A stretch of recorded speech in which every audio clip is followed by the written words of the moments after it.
Good afternoon, everybody. So it's League Home UK again with another simulation. So this time it's the Houston Texans and the Green Bay Packers. This game's already underway. There's 12:33 left in the third, so they've not long started half time. Texans are up 19-14 at the moment, so I thought this would be a good one to simulate just because the teams are both pretty equal in their overalls in Madden. You've got the Houston Texans an 86 overall and the Green Bay Packers an 83 overall. Pretty balanced with the superstars as well. So we've got Stephon Diggs, the ex-Viking and Bills wide receiver, is the X factor for Houston.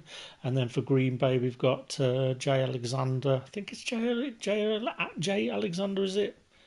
I forget. I'm getting confused a little bit actually, but yeah, I think he is a cornerback, as we can see there. And then we've got Jacobs and Clark as the stars, and Larry Tunsil and Hunter as the stars on the Houston Texans team. So what we're going to do quickly, just because we know what colours the teams are playing in, is we're just going to edit the uniforms and see if we can get the full navy blues. It's not what we were playing. That's it. That's what they've got at the moment. So we're going to go with that for the Texans, and then for Green Bay, we are going to go with their current colour rush, which is the all-white kit. So that's what we're going to do. Now, just quickly, this is obviously an interconference battle between the Texans. So at the moment, I'm just trying to get a reminder for what the tables look like. So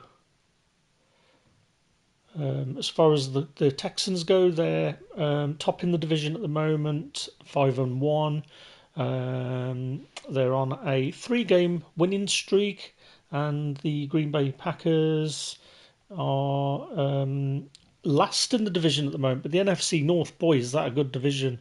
We've got the Vikings at 5-0. They're currently losing to the Lions. So it might be a two-way tie, 5-1 by the end of the day there. The Bears are 4-2, and the Packers are also 4-2. So there isn't a team in that division without a winning record. They're playing. The Bears are playing the Commanders next week, so the Bears have got a bye this week, which means the Packers, if they did win, would leapfrog the Bears. If the Texans win, they're just going to increase their lead in the AFC South. So, as I said, I wanted to see how this one played out just because the teams are very similar in their overalls. So 86 versus an 83. So let's jump into this one and see how Madden calls this game. And I've got to say, I've been finding it really confusing watching the this game on Red Zone with that white helmet. I'm just not used to it. I'm sure most people aren't used to it, but I do like the variation in kits. It's definitely breathed a bit of fresh air into things. The oldest continually operating stadium in the NFL as you get a look inside Lambeau Field in Green Bay, Wisconsin. Brandon Gaudin, Charles Davis, thrilled to be with you from the broadcast booth. And partner, before we get this thing started, what are you going to be watching? Who gets off to a fast start? In horse racing terms, they talk about catching a flyer out of the gate. Who sets the pace and makes the other team chase?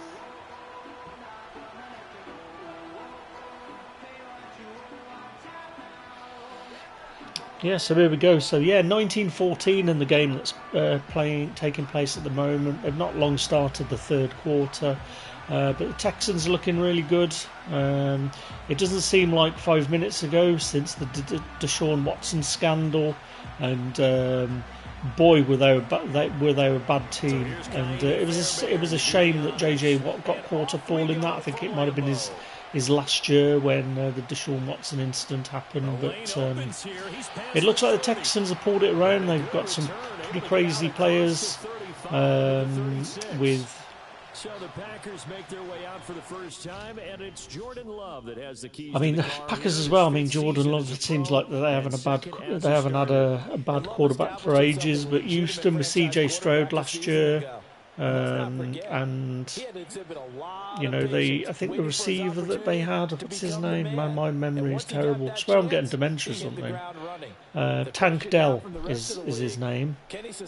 So he's sort of played pretty well last year. He was injured a lot, and when Tank Dell went down, the Texans lost a few games, if I remember right. So Josh Jacobs, he'll get this to about the 38.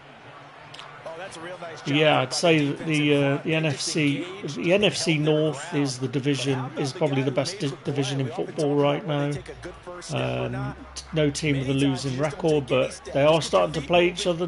Be starting to play each other soon enough, and we should start seeing that division get even more competitive. In all honesty, and as I said, the Bears have got the bye week this week, so they're going to be. They were off this week because they played the international series game last week.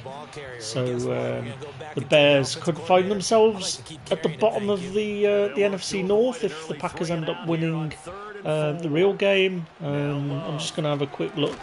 And we'll jump back. I'm going to put Red Zone back on the big screen now, just so I can keep abreast of all the other games. And they're on 3rd and short. They just tried to spread the field. It worked. And I think that the spreading of the field, the extra receivers, has really become the next in the evolutionary chain in the NFL. Go all the way back in that situation, you're handed to the fullback, right? As we evolve, maybe you pitched it to and the good news is the Acker's going well. So the 6 early games, I've got about 5 or 6 where I've got the current scores right. So I'm hoping we get quite a few games going to the second series of games from my accumulator, and I hope we get a winner today. I mean, I've got the late night game and the 2 Monday night games, but that's what I think for a spanner amongst the works today with my betting crib sheet. So what I do is I pick 12 teams. And I only put like 20p on an accumulator, but as you can imagine, any given Sunday and all that with the NFL, I've had some wins. I've won it a few times over the last 4 years of betting. I think the best one that I ever had was 600 quid off a 20p bet, but you have to have like multiple upsets to happen, and but this is the thing with the NFL, that all the Packers have just taken the lead by the looks of it. 21-19. So in real life game, Packers are now ahead. So the Bears will be last essentially. They'll be the Packers will go 5-2 if they win, and it'll be 3-way tie at the top. I mean, that's crazy. So if the Lions beat the Vikings, it'll be 5-2 team. No, hang on, 5. Oh no, it won't. It'll be 5-1. Oh, I've got to look this up actually now. I'm confusing myself here. Yeah, the Lions, that's it. They'll all have 5 wins essentially, right? The Vikings would go to 5-1. The Lions would go to 5-1, and the Bears, the Packers would go to 5-2. And I'm assuming the Packers have yet to have their bye, so I'm assuming that'll be next week, the Packers bye. But it's crazy. 5 win streak for the Vikings, 3 win streak for the Lions, 3 win streak for the Bears, 2 win streak for the Packers. But it ain't over yet. This Texans team are pretty handy.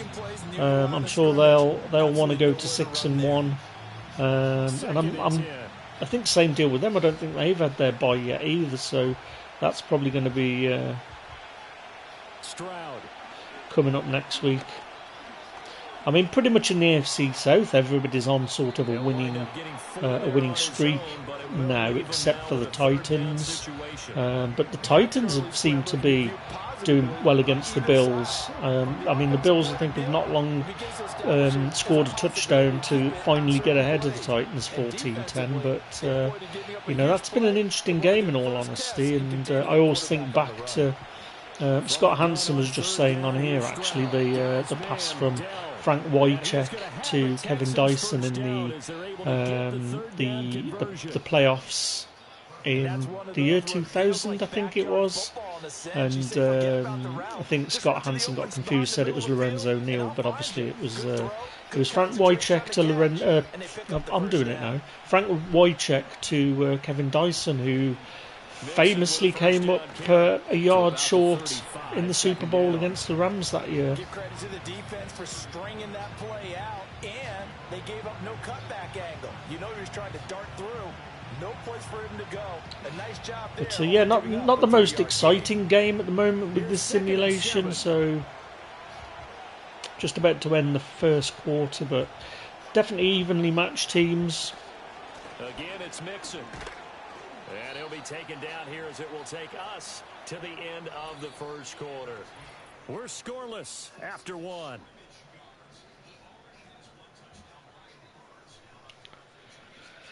So yeah, I usually watch the games on two screens. So I've got Red Zone on my main TV, and I always play these simulations. This is the first time I've ever been streaming them. I thought, well, the main reason for me doing this is to talk about my mental health, and when I'm streaming the games, it's I don't really have to think about anything other than watching the game, so I can talk a bit more openly and concentrate a bit more while I'm watching a sim. And I've pretty much got I need four eyes really. I need one to watch Red Zone, one to watch the sim on the PS5, another to watch my betting and my accumulator, and another one to watch usually the game of the week. So I think that I've got too many TVs, but I think most people are like this now with Red Zone. I mean, Red Zone's absolutely fantastic, isn't it? I mean, we didn't used to have this before, but sometimes even if the 49ers are playing, I'll still be watching the Red Zone feed over the 49ers feed. But yeah, it's the only downside to it is that because I watch Red Zone on Sky, so it's on TV. When I'm watching the game on another TV, because I'm using Game Pass for that, I'll often see the touchdown scored in Red Zone before I get to see it on the screen, but or before I get to see it on the live feed from Game Pass.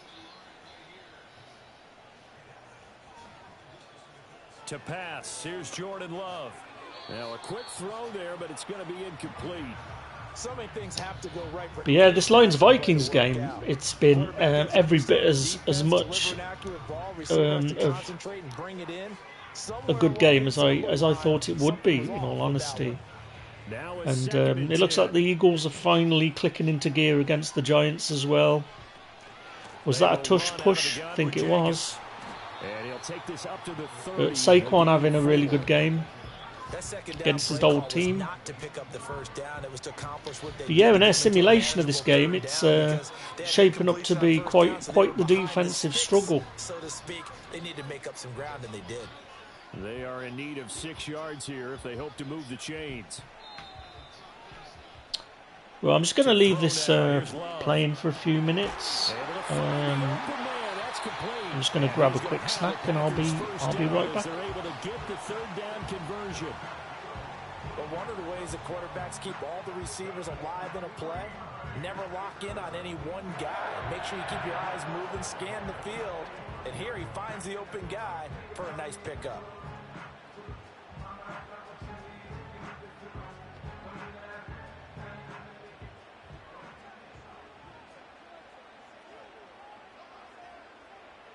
Here's Love. That's complete. He finds Jaden Reed. And he's able to get this to the 40-yard line before he's out of bounds. That's another gain of 15 on back-to-back plays. I think that's a big pickup for a first down because when you run a drag route against zone, you're sometimes asking for trouble because you might run into a defender. Yeah, well, there they ran into a first down, executed it to perfection. He has it complete to Christian Watson. And the result here, a pickup of 8. Leaves him with 2 to go on second down.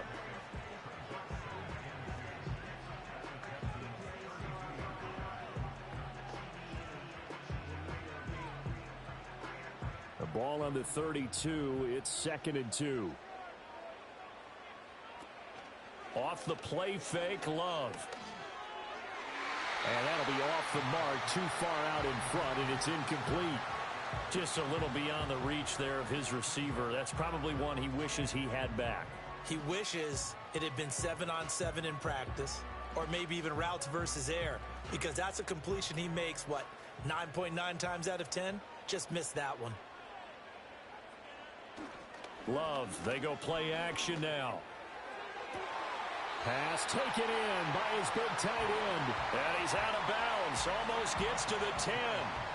His first catch, and it's a pretty big one. They get the conversion on third down. Normally on third down and short yardage, you're thinking of throw to your tight end. It's just going to be a simple chain mover. But this time they let him roam down the field, and a nice dart picks up the first down and then some. And now hold everything here as the challenge flag is out. And we're going to get a review of that last play. Previous play is under review. Did he keep those feet in bounds? That's the question they've got to decide. And I got to say, So timely interception there for Cincinnati as well. Yeah, it certainly looked like a heck of a catch because he didn't appear to bobble it, which could complicate things. But even with the benefit of replay, that's pretty tight. Well, here's the call. Winds up a very good call there defensively to challenge that one. Is that now will wind up an incomplete pass. Now McManus will line up for the field goal. It'll be a 49-yard attempt from the left hash. And there's another Lions touchdown. Is good. And the Packers are off to a 3-0 lead. Khalif Raymond. So they're able to end that drive with 3 points. So, man, do the Lions look good, though? And ideally, you want to end every drive with points. Most quarterbacks would tell you, let's end it with a kick, right? A PAT, that's number one. I mean, the only knock on the Lions recently has been that they struggled to close out games.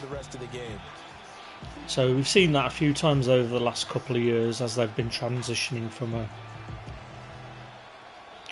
bad team to a good team. And you see that quite a lot. I mean, I think the 49ers are in the same sort of class there, where it just seems like they find it really difficult to call the right plays to put a game to bed. This one a little slow to get cooking. Just a 3-0 scoreline as they begin with a 1st and 10.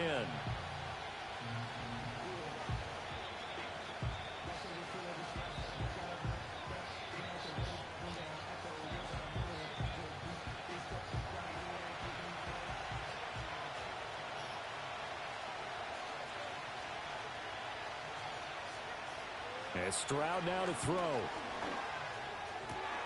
Man open, that's complete to Dalton Schultz. And they're going to have this across midfield and inside the 45. It'll go as an impressive 31-yard gain. It's like Huntley's left the game for the Dolphins as well. It's a shame. Defensively. Seems like no one went with the tight end, and no one really did. Had all sorts of space in the middle of the field. Yeah, everyone else was covered, but he was not. Big play results. No way. Second quarter action with 1:59 remaining. So yeah, Dolphins quarterback problems as well. That's not great. So 3-0 in this sim so far. Analysis of this first half of action. That's to the veteran. It's Robert Woods. That's good. The completion there for 7 yards, and that'll make it 2nd down. I think as he began this, But yeah, this Vikings game, crikey, what a game. But he has a lot of confidence in his arm, and he fits that one in there nicely. They pick up the catch. Not much yardage afterwards. Incredible. Here's Stroud. A short one going to be taken in here by Schultz and brought down. And I mean, that's amazing. Second straight 5-1 start. I kind of felt bad when the 49ers beat them in the Super Bowl, but again, actually, what I was just saying, that the Lions seem to be a team that just can't close out a game. I mean, they should have beat the 49ers last year. Let's face it. And they just let us come back, and I don't know what I haven't really analysed that game just to see what sort of went wrong in it. Was it bad play calling? I mean, usually that's what it comes down to, especially with the 49ers and Shanahan. You know, he doesn't play well with a lead, or a close lead, let's say. So if it's a big lead, a massive lead, then Kyle Shanahan is usually all right. But if it's like a 2-score lead, say, it almost feels like Kyle Shanahan just can't. He just can't call the right plays in those situations. So, you know, we've seen it in the 2 Super Bowl losses, and we absolutely saw it with the Falcons' loss to the Patriots in the Super Bowl. So, yeah, it's one of those things, really. But you get that quite often with teams, and the Lions, as I said, you know, unless they're blowing a team out, if it's a close game, they're struggle to close the game and put the foot on the throat and win the game.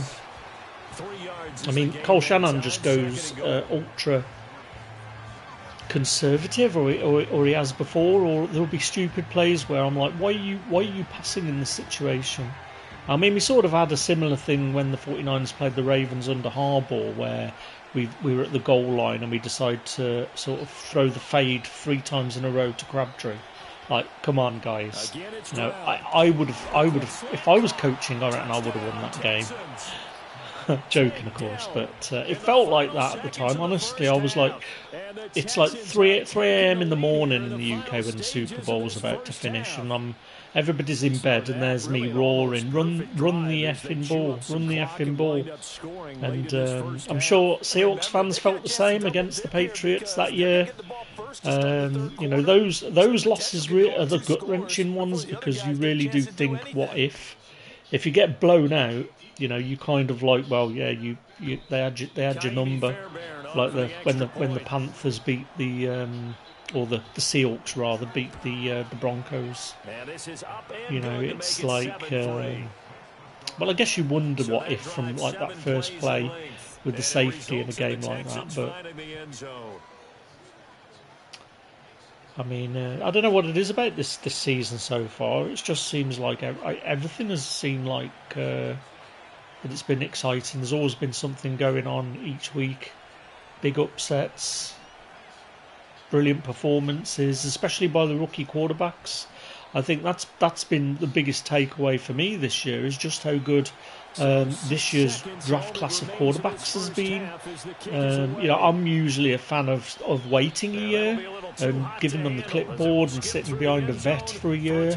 But, you know, we've had a few players thrown in, and last year was CJ Stroud as well. It's like, you know, we expected maybe Bryce Young would be the guy, and he hasn't really done much. He hasn't impressed, and I think with Bryce Young it is an example that he struggled being thrown in as the starter, and especially when you've got a really bad team like the Panthers are, it's kind of like, let's get some pieces in place before we start. You know, the number one pick, and you know, we sort of saw similar to this when Peyton Manning joined the league, and the Colts. I think he had like a record number of sacks against him, Peyton Manning, just because the offensive line was so bad, and it could have really derailed his season, or his career rather.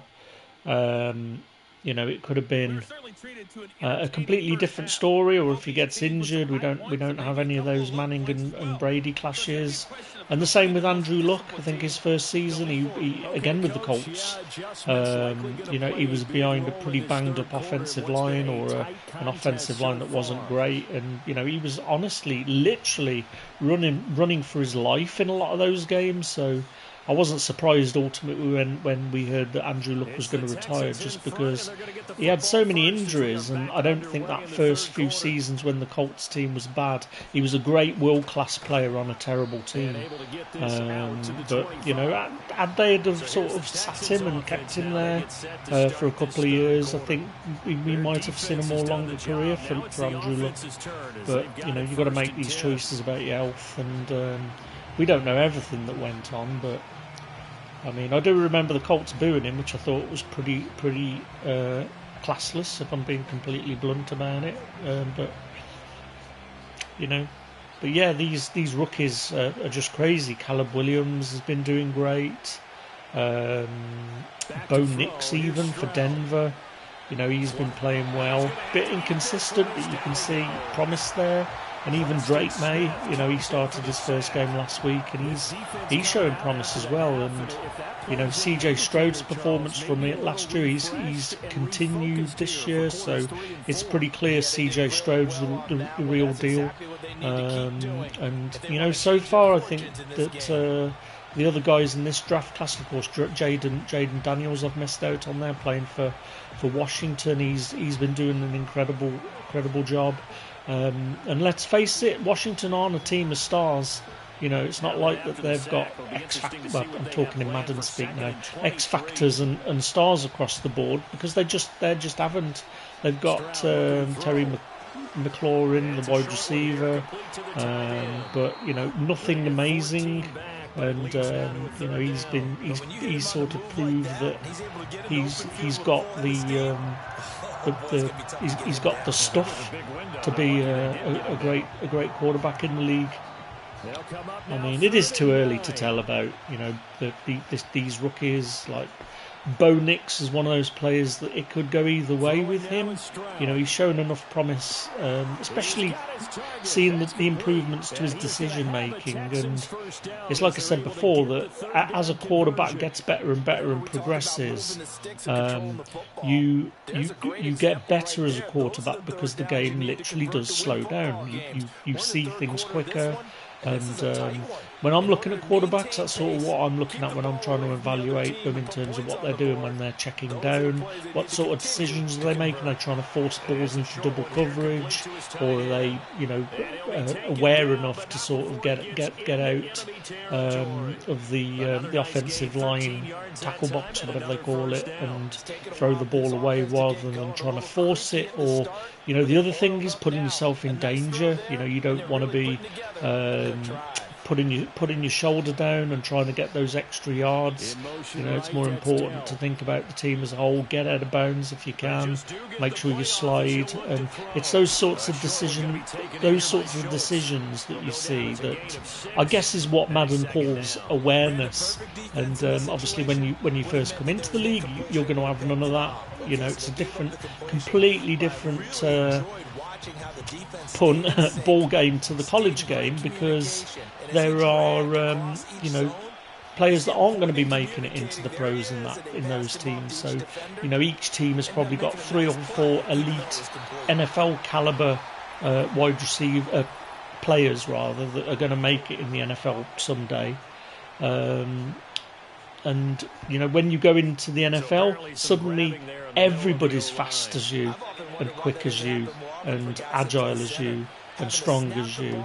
And that's sort of why it takes a long time for the quarterback to adjust to reading what the defenses are doing. And let's face it, defense is so complex these days, compared to how the game used to be played.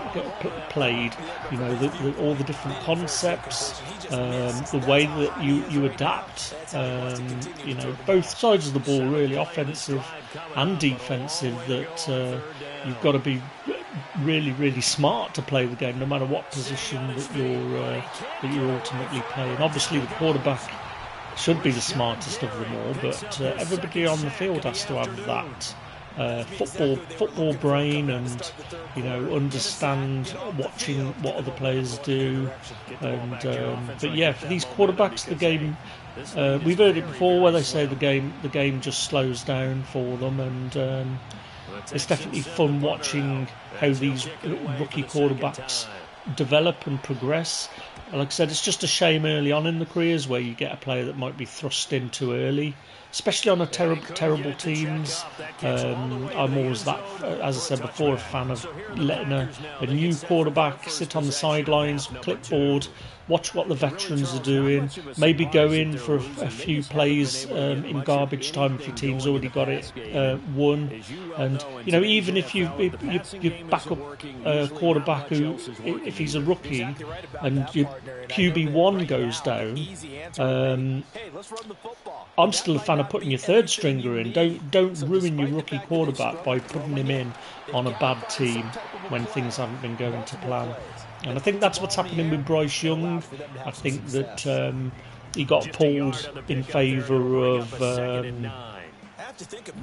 Andy Dalton last week, but I think he's likely going to be starting ahead of.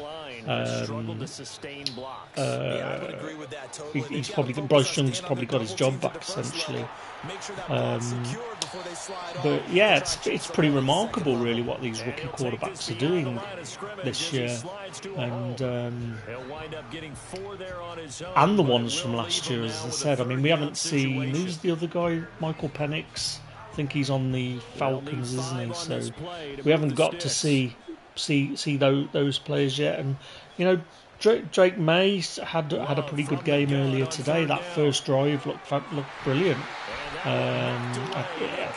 He's definitely showing promise that he can be a pretty decent NFL caliber quarterback.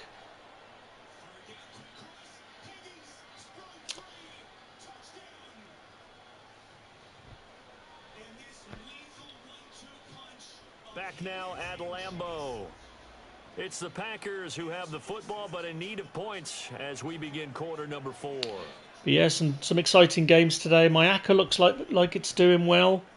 It's always nice looking at the cash out amounts. I tend to try and avoid cashing out these days, just because I only put a small amount on. It's not worth cashing out for a few pence on the Akas. I've just had to drop it down to 11 games instead of 12 this month, so or this week.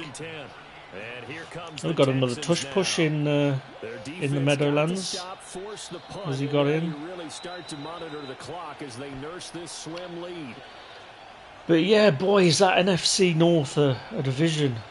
I mean, everybody's winning. If the Packers win, they're going to be. You're going to have 3 teams with 5 wins. The Lions are 8 points in front at the moment, so 28-20. Still a long way to go in that one though, but that would be something. I can't remember if that's happened before, where every team has sort of got, because it'll be 5-1 for the Packers and for the Lions and the Vikings, and then it would be 5-2 for the Packers, and then 4-2 for the Bears that are on a bye. So yeah, it's incredible really, that division. And at the start of it, when the Vikings beat the 49ers, and I was like, is it just that it's a bad 49ers team, and we've lost to an average team? But I kind of feel a bit better about that loss now, if I'm honest. I think that it's clear that the Vikings are the real deal, but I mean the Lions are as well, right? It's just that inability to close that I think is the worry. And obviously last week as well, with losing Aidan Hutchinson, it was sort of like who's going to fill in, but I can't remember his name, but the guy that stepped in for Hutchinson seemed to play a really good game last week, and obviously we're seeing what we're seeing today. So I think they'll be all right. Obviously, it'd be better if he was on the field, but. And there's another tush push for the Eagles. That is so annoying. I thought we'd see the end of that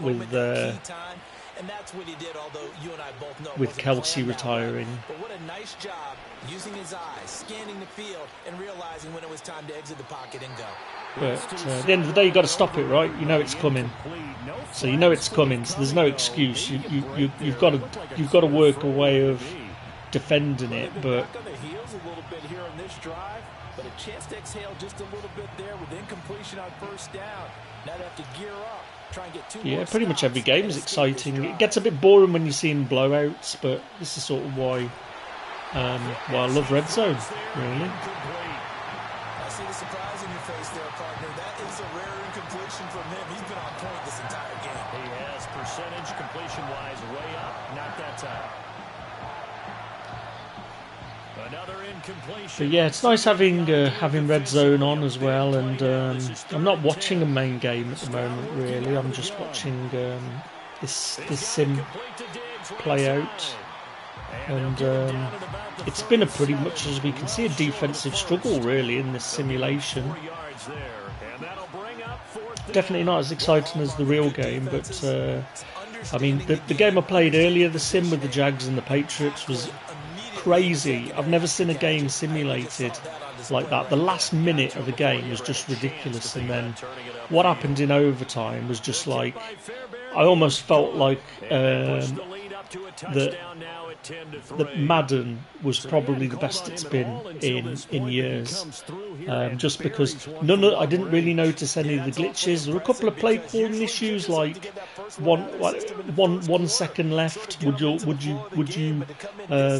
be in a prevent defense, right? 1 second left, team driving. They've got no timeouts, and they were sort of in a regular dime or nickel formation, so there were little bits that you'd think that they would call a different play, or a couple of things that I thought when they were driving to win or to go ahead, the Patriots, instead of running the ball and setting up the easy chip shot field goal, take timeouts, drain all the clock, they passed twice. So there were a couple of things that I thought wasn't how an NFL team would play, but otherwise it was a really good sim. I mean, I ended up watching more of the sim than I did watching the actual game that was taking place in London. Love going to break the huddle, lead the Packers up here 1st and 10. But yeah, let me know in the comments, guys, what you think about this year's rookies, quarterbacks, how you think they're performing. I mean, I'm pretty sure it's going to be consistent with what my thoughts have been, but who would you guys say is the best rookie quarterback so far this year? I mean, I'm going to say it's got to be Jaden Daniels. Following the incomplete pass, here they go again, 2nd and 10 from the 25. And they'll send the tight end in motion. Love now. He's got a man. Lions driving again as well. Out of bounds, but not before he takes it inside the 40. That one goes for 36 yards. Right, so Houston have added a field goal. A nice attacking play that picked up a heck of a chunk of yardage.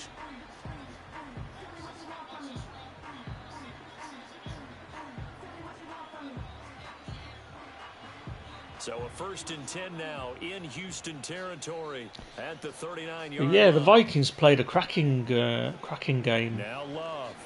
or cracking defense on that first series, that sack, and then the Lions going for it on 4th down. Not a fault at all. But I mean, this is why I love the NFL, to be honest, is that you just don't know, and if it's a run after catch, you're tackling them almost on the spot. That means you have to run extra plays, harder to move it. it's crazy just how many comebacks happen. Like, I'd like to see some statistics on that, actually, to be honest. Like, in the recent NFL, it used to feel that if you were 2 scores down, and I'm talking 2 scores, including if you go for a 2-point conversion, that it felt like teams come back more than they used to. But I guess that's just because the defense has to play a bit softer to avoid, those flags and big hits. So, it's definitely a passing league now. Bills look like they're pulling it together now, 24-10. So, Love. I think I did have Tennessee in a couple of my hackers, so it's definitely affecting my hackers. I think If they get a game-changing at score least on this drive, it will it's gonna be change them because to of be plays like that. a lower Took it himself, found a way to reset the a downs, lower and payout if advance I the get ball. all 11 right. Here we go. First and goal. But I mean, that's the other thing. What are your guys' views of the Here's Packers Love. kit? Do you like this all white kit? Touchdown. I was a bit on the fence at first, but Josh Jacobs from 6 I quite like yards them, to be away. honest. And And the Jags have Packers played an in extra the white point in their away white from helmet tying as well. this So game here in the final minutes. Well, the hard part's done. Now they just need to split the posts, tie it up, but then their defense is going to have to hold up to send it to overtime. Yeah, no matter what. I know there's an inclination in it when you have momentum to go for two here, but if you miss it, you don't give your defense a chance at all. what was Well, that? it's Is been a that good Daniel game. I wanna see Jones has overtime. been? Danny I'm Dimes selfish. has been You pulled. obviously don't have a flight to catch. Tomorrow. Don't forget the extra point. It's up and good. And, partner, we've got a tie game here in the fourth.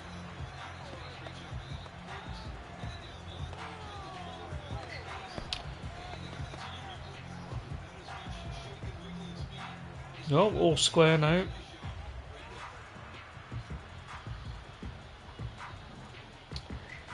So not long left in this one. I'm just going to switch.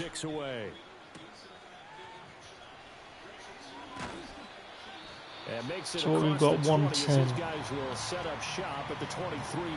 So I'm just going to switch this back onto the main screen now, just so I can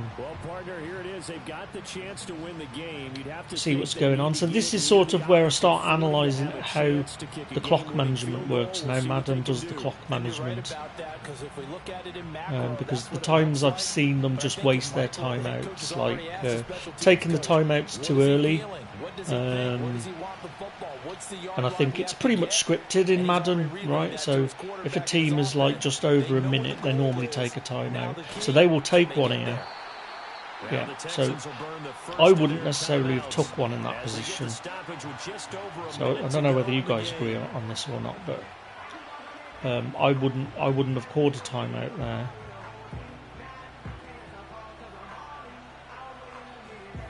And I think it's just because Madden scripts it. So they always sort of call a timeout just above a minute. Stroud finding Schultz, and he gets this up across the. So he goes out of bounds, so no need to call a timeout there.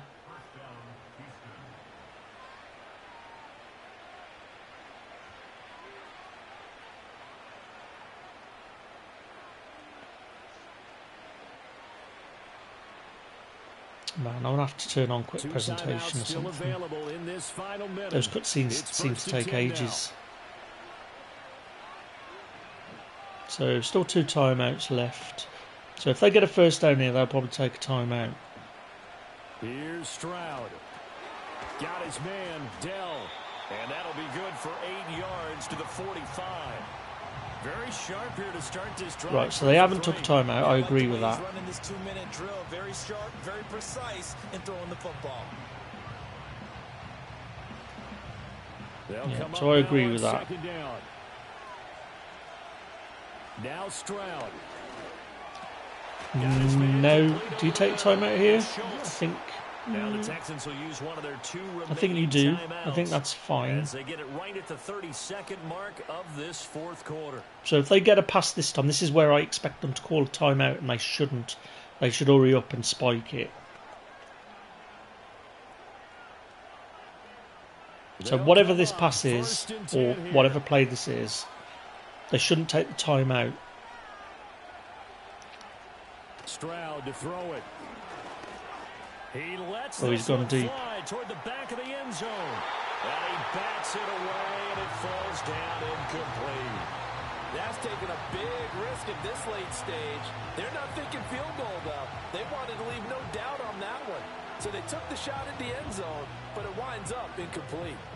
Clock at 24 seconds. Here comes second down. To throw is Stroud.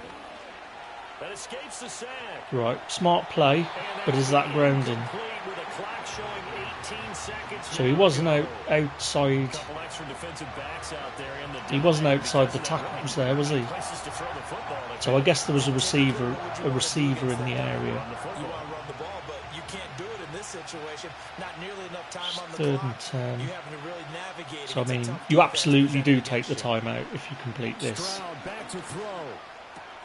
Out of And bounds. he's caught. And he's going to get this inside the 30. So why have they not took the timeout there? Field goal. And now they're going to get the timeout. I mean, he should have gone out of bounds, right? Huge play has him in field goal range So he with should a have gone chance out of to bounds win. on that play. He probably could have done it. But it's game-winning field goal, so not the worst clock management I've seen. I mean, I've definitely seen much worse. That one feels right. 2 seconds on the clock. This And for the of win. course, And the we ice will get a kicker. timeout with 2 ticks left.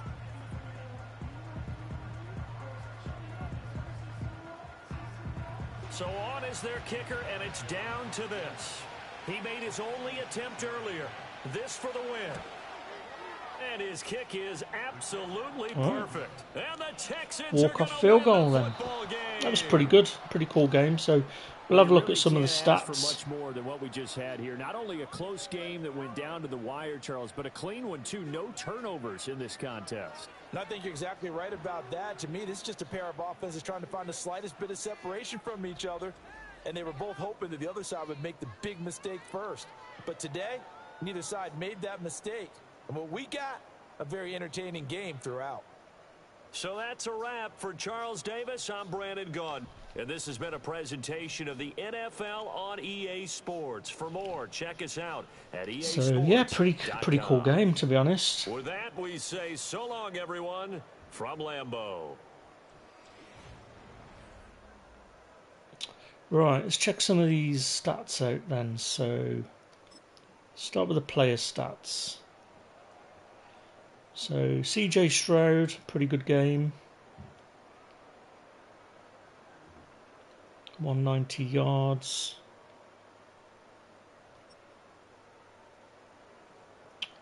Same for Love, really. Pretty decent day at the office. Rushing, we don't usually see much, so in 6-minute quarters, it's pretty low. So we sort of expect that. Receiving, so Dalton Schultz, who had the most yards. Dobbs and Schultz. Tank Dell, not bad. Who got touchdowns? Tank Dell and Josh Jacobs. We needed to see defense, didn't we? So 5 solo tackles. Who got the sacks?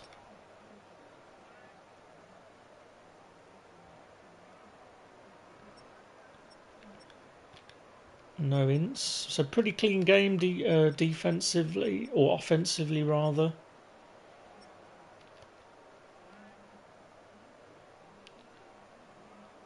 And then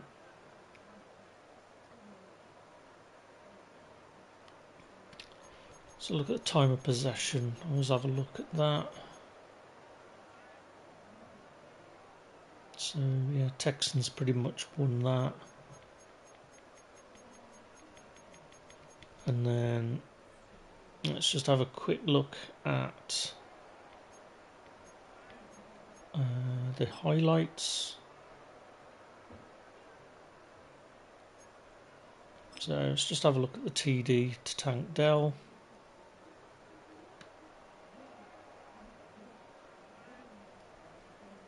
Oh no, it wasn't a TD, that was a... Just a look at the Jordan Love TD.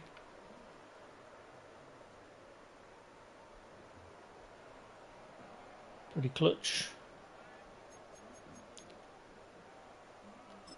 Romeo Dobbs, rather.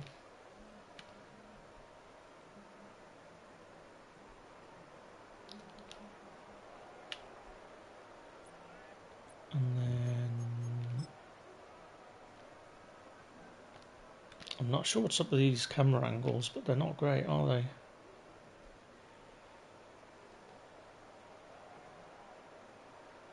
There you go.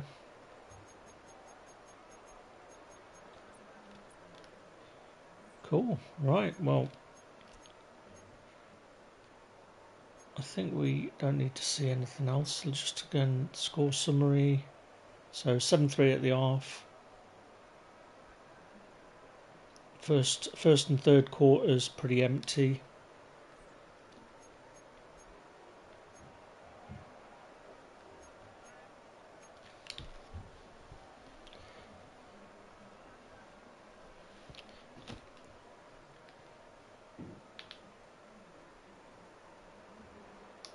So yeah, not a bad game.